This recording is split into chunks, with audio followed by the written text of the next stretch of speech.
L'ADN. La lésion est génétique, on va dire.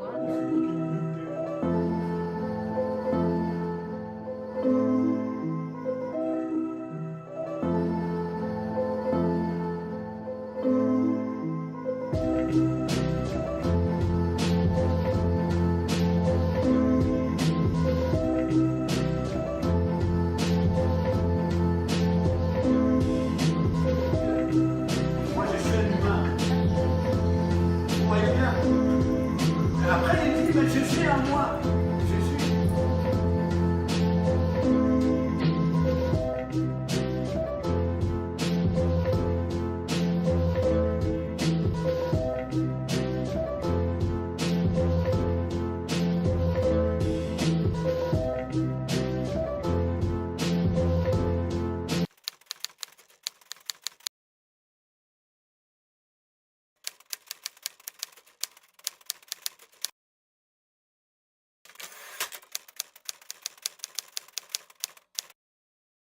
Alors, ce qu'on va faire, hein, c'est qu'on va dérouler le tapis marron clair du studio Thompson à ceux qui sont partis de la France.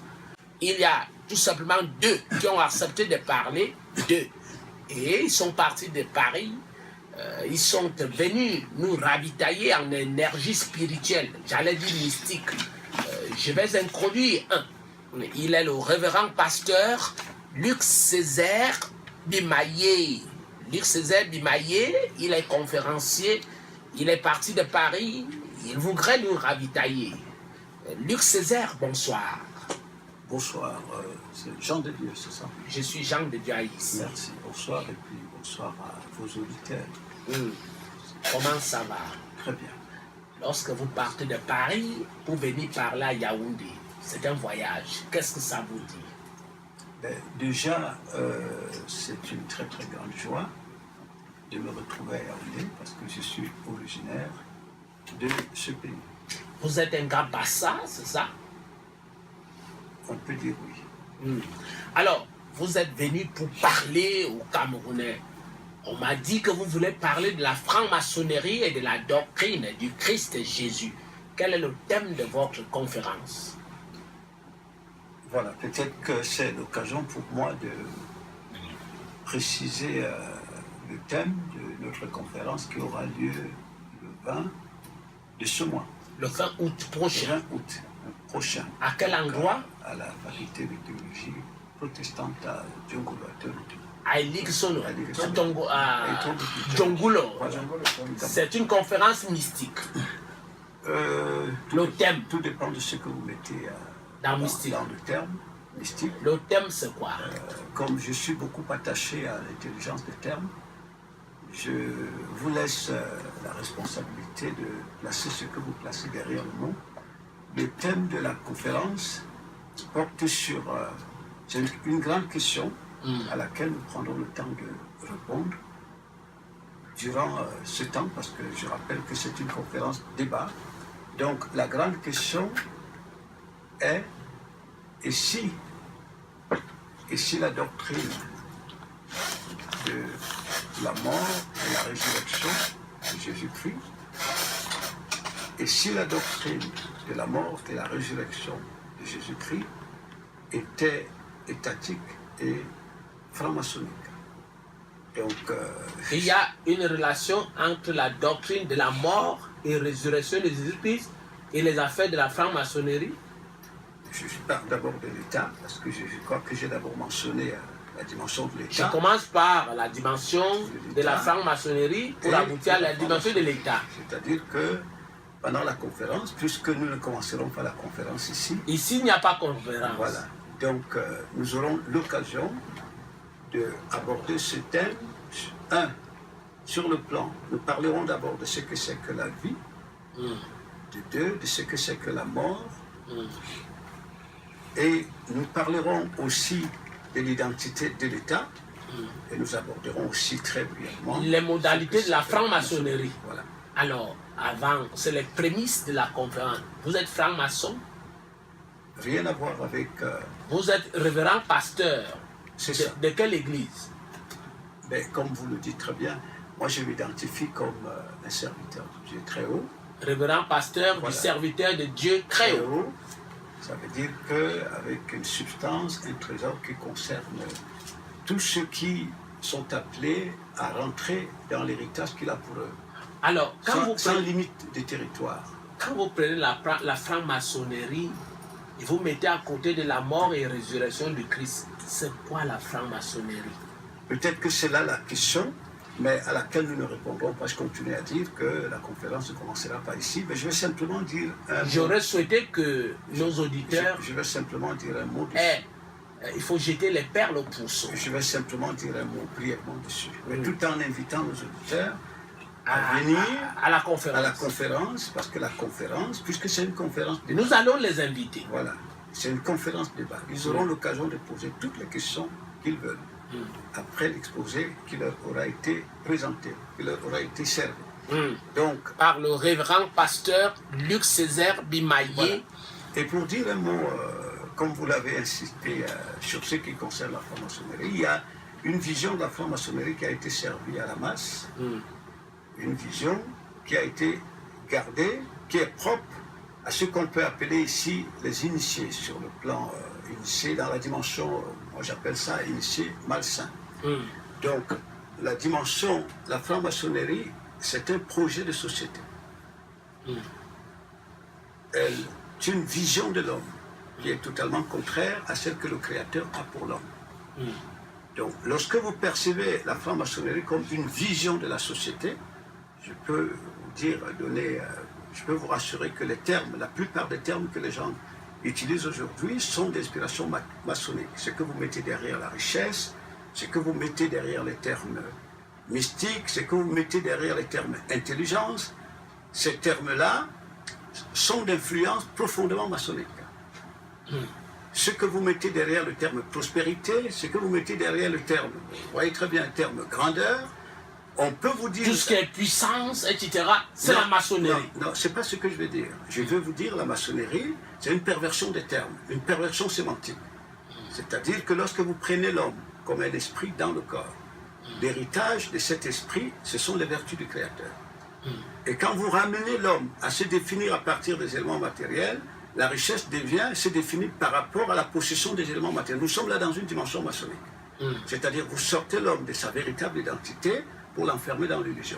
Alors, je vous pose une question. À partir de là, avant que vous me posiez une question, ce qui sera démontré pendant la conférence, c'est que presque aujourd'hui, toute la terre est maçonnique. Seulement, il y a des maçons conscients et des maçons passifs. C'est-à-dire des individus qui sont maçons sans le savoir, Quand vous me et voyez, d'autres qui le sont de manière consciente. quand vous me voyez, je suis maçon passif. Je vois maçon actif. une forte influence de la maçonnerie dans vos termes. Ah bon? Donc je suis franc-maçon. Vous pouvez l'être de manière passive, Je n'ai- peut-être consciemment aussi. Je n'infirme pas, je ne confirme pas. Je vous pose une question. Chez nous au village, on a vu le franc-maçon avec un mouchoir blanc, Exactement. pyramidal. On a dit que le franc-maçon, c'est cet homosexuel qui initie et brutalise son objet, son sujet. C'est effectivement ce que j'étais en train de vous dire tout à l'heure. C'est ça le franc-maçon. C'est ce que je vous disais tout à l'heure, qu'il y a une fausse vision de la franc-maçonnerie qui a été servie à la masse de la population mondiale. Et de telle sorte que ils soient façonnés, programmés pour être des maçons passifs sans qu'ils s'en rendent compte. On peut le voir dans l'idée qu'ils se font d'eux, la vision qu'ils se font du monde. On peut le voir s'exprimer dans leurs termes. Vous voyez bien? Donc c'est cela. Et donc ce qui fait qu'en leur ayant donné une fausse vision de la maçonnerie, ça veut dire, par exemple, comme vous dites, un maçon, c'est celui qui a un timbre ici, c'est celui qui va la nuit aller faire des sacrifices humains. Comme l'individu ne se retrouve pas en train de faire cela, il croit qu'il n'est pas maçon. Mais pourtant, il est de culture maçonnique. Toute la société, l'État, c'est une institution maçonnique. Vous ne faites pas la conférence ce soir. Voilà. Mais je vous pose une question intéressante pourtant. Parce que si je n'ai pas l'opportunité d'arriver à votre conférence, il faut bien que vous nous décliniez votre identité. Vous êtes des révérends pasteurs, je crois. Comme vous l'avez dit. Il y a les pasteurs francs-maçons. C'est ce que vous confirmez ce soir. Je n'ai aucun lien, je vous l'ai dit encore, aucun lien avec ce qu'est la maçonnerie. J'ai une vision de l'homme qui vient du Créateur très haut. Alors, vous faites un rapprochement entre la mort et la résurrection de Christ. Ça serait proche de la franc-maçonnerie. En d'autres termes, est-ce que Jésus-Christ était franc-maçon? Rien à voir lorsqu'on parle du Messie, qui est l'émanation du Créateur, aucun lien avec la culture maçonnique. Mais ce que nous voulons dire, c'est que l'œuvre qui a été réalisée de manière symbolique sur la croix, c'est ce que nous toucherons pendant la conférence. Donc, pour parler de l'identité du Messie, parler d'abord de ce que c'est que la vie et la mort, et puis comprendre, est-ce que c'est lui qui est le Messie, qui est l'émanation du Créateur, pourrait-il être concerné par la mort? Voilà les questions que nous toucherons. Pour que l'on comprenne combien le monde a été entraîné dans la duperie, dans la tromperie. Alors, révérend Luc Césaire Bimaillé, vous êtes conférencier, vous êtes parti de Paris. Je vais demander aux auditeurs de venir très nombreux là-bas à l'université protestante d'Afrique centrale. C'est du côté de Djungolo, pour comprendre quel rapprochement vous êtes en train d'établir entre le discours, la mort et la résurrection de Jésus-Christ et notre histoire de la franc-maçonnerie. Cela me permet également d'installer celui qui est venu avec vous. Il est venu de Paris, vous confirmez. Lui, c'est Pépin Isaac. Pépin Isaac, bonsoir. Bonsoir, Jean de Dieu. Vous êtes aussi mystique? Je ne suis pas sûr d'avoir la même compréhension du mot mystique que vous. Peut-être qu'on pourrait dire que, bon, étant donné que tout homme est assez mystérieux, peut-être oui, peut-être mystérieux, parce que bon, on ne peut pas se décliner en un seul jour, en un seul mot. Vous connaissez le monde des ténèbres et le monde de la lumière. Ben, je crois que tout homme, lorsqu'il vient dans cet univers-là, je crois qu'il est connu au départ par les ténèbres. Puisse-t-il encore connaître la lumière? Lorsque vous accompagnez le révérend Luc Césaire, oui, vous ne mangez pas le même fruit spirituel. Oui, oui. Vous mangez le même fruit. Oui. Vous êtes franc-maçon, vous? C'est qu'en fait, il faudrait déjà qu'on connaisse la vraie définition de franc-maçon. Dites aux auditeurs qui sont là, vous avez l'intention de dire que la franc-maçonnerie n'est pas nocive, n'est pas dangereuse. Est-ce que vous êtes franc-maçon et vous êtes aussi positif? Je ne suis pas franc-maçon, monsieur. Vous êtes quoi? Je suis juste un disciple du Dieu très haut, par son Messie. Vous croyez aussi en Jésus-Christ? Je crois dans celui qui vient du Créateur. Il vient du Créateur Jésus-Christ. Je pense qu'il faudrait qu'on essaye d'établir petit à petit, hein, mais peut-être que beaucoup de personnes le connaissent sur Jésus-Christ. Alors, j'allais vous interroger, malheureusement vous n'êtes pas franc-maçon. J'allais vouloir établir la différence entre la franc-maçonnerie et la Rose-Croix. Là-bas en France, vous vivez avec tout ça là. Mais en fait, je suis juste un accompagnateur, un technicien, et bon, je sais pas moi qui fait la conférence. Vous accompagnez le mystique qui connaît ce qui est de la franc-maçonnerie et de la Rose-Croix. En fait, vous êtes très amusant. Alors, en tout cas, je prends bien plaisir de participer à l'émission et merci de m'avoir passé le micro. Je crois que c'est très intéressant que vous soyez installé là. Je rappelle qu'il s'agit de Pépin Isaac. Bonsoir. Bonsoir, Jean de Dieu. Bonsoir à tout le panel. Bonsoir. J'ai appris à savoir que vous ne détestez pas la chanson spirituelle. Non, on ne peut pas détester la chanson. Même pas qu'elle soit spirituelle. Toute chanson est spirituelle d'abord. Il n'y a pas une chanson qui soit spirituelle, peut-être des chansons dérivées. Il n'y a pas de chansons démoniaques? Même si c'est démoniaque, la spiritualité peut aussi être démoniaque. Et vous entrez dans toutes les chapelles. Oui, la spiritualité répond à tout principe, à ce fameux principe de dualité. C'est-à-dire, même Jésus a dit, laissez les vrais ou c'est la bonne ou la mauvaise herbe. Un auditeur est très mécontent de vous. Il a appris que vous avez déclaré que Jésus invoquait les morts. Bien sûr, c'est écrit dans la Bible. C'est Jésus. une provocation Peu pour ceux importe. qui sont chrétiens. Moi, ici, écoutez, moi, je vais répondre. Hein, je réponds simplement. Moi, quand je parle ici, je parle en tant que kabbaliste. Je ne parle pas en tant que religieux ou pasteur. Le pasteur dira que Jésus n'a pas invoqué les morts, mais moi, je dis que Jésus a invoqué les morts. Sur les critères. Attendez sur quels d'abord, critères? attendez. Ça, si je pars, je fais l'étude, l'analyse biblique, c'est-à-dire à travers les textes de la Bible. Bon, dans la Bible, on dit Jésus est parti sur la montagne avec, je crois, 2 ou 3 disciples. Je crois que c'était 3. Et puis à un moment donné, on l'a vu avec 2 morts, Moïse et Élie, paraît-il. Voilà. Moïse et Élie étaient des morts. Ben, à l'époque de Moïse, ce n'étaient pas des contemporains de Jésus. Soyons d'abord clairs. Moïse n'est pas un contemporain de Jésus. D'après la Bible, Élie non plus. Quand vous lisez la Bible, Moïse a existé, et même s'il faut entrer dans l'histoire, Moïse a existé près de 500 ans avant le personnage Jésus. Plus. Voilà. Je dis oui, en fait, avant le personnage Jésus. Donc, ce qui veut dire qu'au moment où vraiment Jésus se trouve face à eux, Jésus se trouve face à des morts.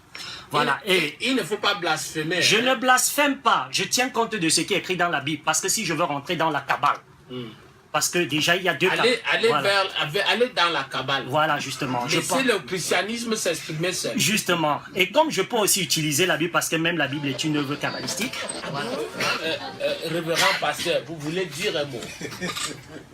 Mais je suis Scandalisé. pour nous et pour nos auditeurs, je ne suis pas scandalisé, non, pas du tout. Mais je suis simplement, je dirais, un tout petit peu gêné de prendre part à ce débat. Je vais quand même dire un petit mot, peut-être avant de prendre congé de vous, parce que je suis venu spécialement pour la conférence. Voilà. Qui a des relations avec la maçonnerie. La conférence. Et pas des relations avec la maçonnerie. Je ne parle pas de la maçonnerie. Voilà. Donc, et puis, on se rend compte que le débat va à gauche et à droite. Et très probablement, les gens abordent des sujets dont ils ne maîtrisent pas dans le fond. Je vais vous donner un exemple simple. Quant à ce qui concerne la structure de l'homme, comme vous, gens de Dieu, vous avez au-delà de l'enveloppe un esprit à l'intérieur. Cet esprit est certainement dépendant d'une sphère spirituelle. Ça peut être la sphère spirituelle intermédiaire, qui est proche de nous, ou la sphère intermédiaire primaire.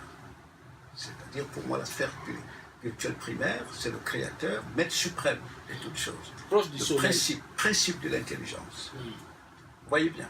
Bon, maintenant, lorsqu'un individu a été programmé pour dépendre de la sphère spirituelle intermédiaire, non seulement la Bible, mais tout écrit, quand il est en face des écrits, c'est cette sphère qui lui donne la lecture. Vous comprenez bien? C'est cette sphère-là qui lui donne la lecture, la compréhension des écrits face auxquels il se retrouve. Il en est de même pour les événements, les situations et le reste. Lorsque vous regardez les couleurs, ce ne sont pas ces yeux qui voient. C'est l'esprit qui est à l'intérieur. Mais ce n'est pas l'esprit qui est à l'intérieur. Le regard est dicté par la sphère, donc l'esprit à l'intérieur est dépendant.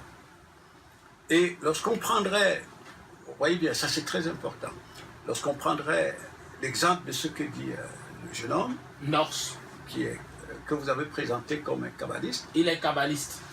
On parle, par exemple, on prend les termes mort sans comprendre ce qu'il en est. Parce que la mort, quand on parle de la mort, nous rentrons là dans une dimension spirituelle. Quand on parle de la vie, nous rentrons dans la sphère du Créateur, qui est le principe de tout.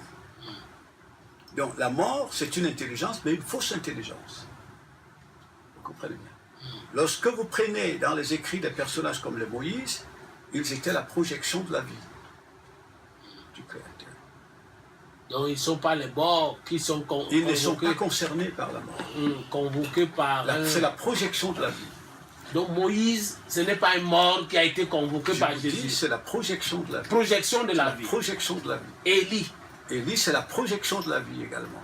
C'est-à-dire que l'esprit qui est à l'intérieur de l'homme doit être porteur des vertus et attributs du Créateur pour rendre le Créateur visible. Alors, il y a Moïse et Élie qui viennent ravitailler tout simplement la vie. Ils rendent témoignage de la dimension dans laquelle le Messie vient élever l'esprit de l'homme. Vous comprenez bien? C'est cela. Bon, alors donc, ça n'a rien à voir avec tout un amalgame. Ça n'a rien à voir avec un Christ qui convoque les morts. Il y a tout un amalgame lorsque l'on peut parler de la mort sans savoir ce que c'est que la mort, parce que pour les naïfs, dont on peut avoir trompé qu'ils sont kabbalistes, sortir du corps c'est mourir. Mais non, je dis bien la mort. Vous comprenez? C'est une intelligence, mais une fausse intelligence. La mort, c'est bien cette fausse intelligence qui gouverne le monde, qui excite les humains en dehors de la vie qui est le Créateur. Bon, je peux répondre maintenant. Voilà. Donc c'est très important. C'est ce que simplement je voulais vous faire comprendre. Alors, pour dire je ne suis pas venu pour un mot comme en mille, oui. Élie et Moïse, ça n'a rien à voir avec Jésus qui aurait convoqué les morts. Déjà, ce que vous entendez par Jésus, parce que pour moi, ce sont des termes trop romains, trop occidentaux. Mais si vous parlez du Messie, je préfère que nous parlions du Messie, qui est la parole du Créateur, la parole, donc l'émanation du Créateur, la fonction visible des attributs caractéristiques du Créateur, qui est la vie. Vous comprenez bien? On parle du Messie, on dit il est la parole du Créateur. La parole de Jean de Dieu, c'est votre émanation. N'est-ce pas? C'est votre émanation, c'est votre fonction. Si vous enlevez vos caractéristiques, vous les mettez dans un morceau de bois, ce morceau de bois va s'exprimer comme vous. C'est une fonction de vous. Donc, ce sont ces caractéristiques que le Créateur confère à l'esprit humain comme identité, comme personnalité. C'est dans cette dimension que le Messie vient élever l'homme. Oui, c'est très important.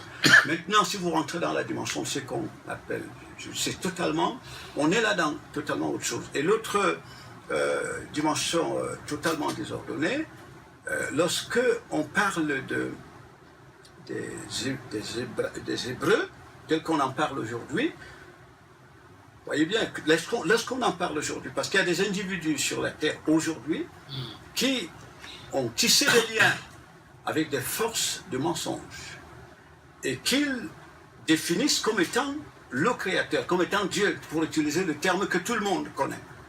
Bon, ces individus s'étant proclamés comme étant la représentation du Créateur, mais qui consciemment savent qu'ils sont au service de Satan. Oui, très bien. Donc ces individus se sont attribués le titre ou alors le statut de juifs, mais derrière lesquels on trouve bien ce type d'approche et d'enseignement. Bon, je peux répondre maintenant, n'est-ce pas? Voilà. Donc, si vous voulez, ce sont des sujets aussi que nous les aborderons pendant la conférence. Conférence, on rappelle le thème de la conférence, parce que si jamais vous partez maintenant, oui, il faut que les auditeurs retiennent le thème de votre conférence. Rappelez. Le thème de notre conférence, qui se tiendra le 20 août, à partir de 14h30, à la faculté de théologie protestante à Djongolo, je crois que c'est à Tomeki. Donc le thème, c'est répondre à une question. Et si la doctrine de la mort et de la résurrection de Jésus-Christ était étatique et franc-maçonnique? C'est-à-dire que si derrière cette doctrine, il s'est caché un mensonge qui a entraîné les humains dans l'adoration de la mort qui est Satan, au lieu du Créateur véritable, redoutable. Dans la franc-maçonnerie satanique? Je vous laisse répondre à cette question, Jean-Denis. Je vous pose la question. Je vous rappelle encore que je ne suis pas là pour parler de la franc-maçonnerie. Je suis là pour parler de l'identité de l'homme selon le regard du Créateur, qui nous ramène dans l'identité du Messie. Je vous promets, je serai là. Je vous invite. Je serai là, le 20 août. Avec plaisir. Si je suis possédé, je vais tomber dans la salle. Et là encore, vous me donnez l'occasion, vous m'ouvrez la bouche. Moi, quand j'étais tout petit, on m'avait... Ça, c'est ce qu'on nous a fait croire, que le démon, c'est un bonhomme avec les corps. Mais je peux vous rassurer, gens de Dieu, les démons, ce sont des intelligences, mais des fausses intelligences, par lesquelles nous pensons, les gens pensent, désirent, par lesquelles ils comprennent. Mais comme on leur a donné une fausse configuration du démon, il est régi par le démon, sans le savoir. Vous comprenez bien? Voilà, donc, maintenant, cette fausse intelligence a diverses manifestations dans l'homme. Elle peut vous exciter, vous tomber. Elle peut vous exciter à la convoitise des choses de la terre. Elle peut s'exprimer au travers de vous en vous amenant à confondre des choses, le vrai et le faux, l'intelligence et la folie. Le démon, c'est-à-dire cette fausse intelligence, peut vous amener à confondre la richesse, comme je venais de le dire, qui s'est définie à partir des attributs du Créateur, avec le matériel que certains appellent richesse. Derrière, il y a bien une manifestation d'une fausse intelligence, donc qui est le démon. Alors, je porterai une veste avec une cravate, mon démon va se taire et je serai assis devant vous. Je suis très sûr. Nouvelle pour prochain, mesdames et messieurs. Merci, Yann.